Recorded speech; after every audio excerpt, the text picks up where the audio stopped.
critics actually say that the best thing about prequels was your performance as Palpatine. Ever heard that? That's nice of people who say that, yes, but lots of other people say other performances are equally entertaining or, you know, perhaps even better. They say the reason is because you have so much fun playing the evil guy. Do you? Yes, well, it was a very enjoyable part to play, but it couldn't look as if I was enjoying it, otherwise he wouldn't be evil. But yeah, no, it was a great part.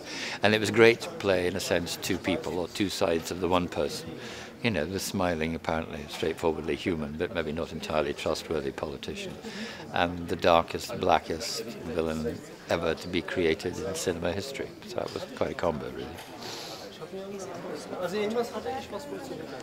No, it's sometimes very rewarding to play the good guy too. And also, if you're an actor, if you do one thing, like for example, if you're doing a serious play, the next one you want to be a comedy and vice versa. You always want to keep moving and changing and doing different things.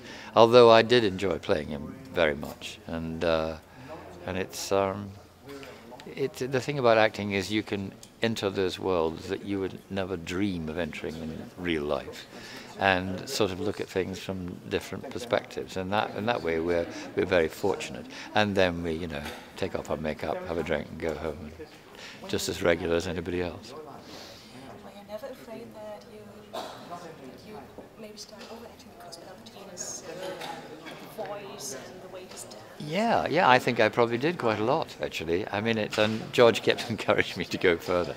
And the scene where he transforms from Palpatine into the monster himself, we did talk about that a bit, and it was a bit like the early silent movie of the Phantom of the Opera, where you know, and then you can also think of other movies like Dr. Jekyll and Mr. Hyde. So it's a classic situation where the apparently straightforward guy suddenly turns into the monster.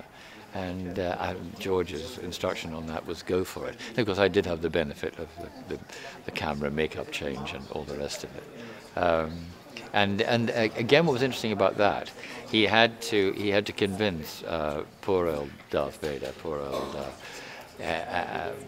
Anakin, that he was an old man who was being appallingly treated by Sam's character, at the same time as rejoicing in the fact that he was just about to turn into the monster he always was.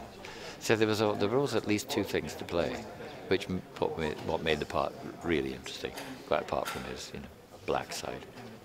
Is that your favorite scene, or have you another favorite one? No, the one I liked most, and I did it under extremis. I won't go into the full details because I had a difficult day on set, and my throat and my eyes are full of dust, was the scene at the opera.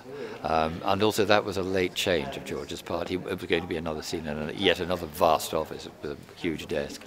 And George said, I think we've had enough of this. Why don't we go to the theatre? And he, knowing that I like the theatre and used to run one.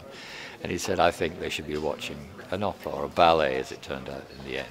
And I thought that's a terrific idea because it means that I can look at Anakin, and I can also look at the opera, and therefore, as it were, give clues to the audience at the same time. So that was the favourite scene. And also, I thought, well, he has one redeeming feature, this monster, and that he likes to go to the theatre. But he didn't, of course. He only went there in order to seduce Anakin to the dark side. But I like to think he was a theatre buff, you know, and supported it. You know, maybe he gave money to theatres. Wouldn't that be nice? I think more people in power should give more money to theatres. So I was trying to get that across in the scene as well.